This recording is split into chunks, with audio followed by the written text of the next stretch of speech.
हनुमान् श्रीपदो वायुपुत्रो रुद्रो नघोजरः अमृत्यवीरवीरश्च ग्रामवासो जनाश्रयः धनदो निर्गुणः शूरो वीरो निधिपतिर्मुनिः पिङ्गाक्षो वरदो वाग्मी सीता शोकविनाशकः शिवः शर्वः परो व्यक्तो व्यक्तो धराधरः पिङ्गकेशः पिङ्गरोमा श्रुतिगम्यः सनातनः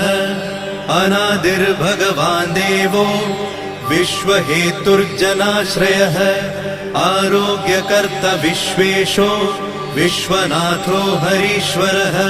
भर्गो रामो रामभक्तः कल्याणप्रकृतिस्थिरः विश्वम्भरो विश्वमूर्तिर्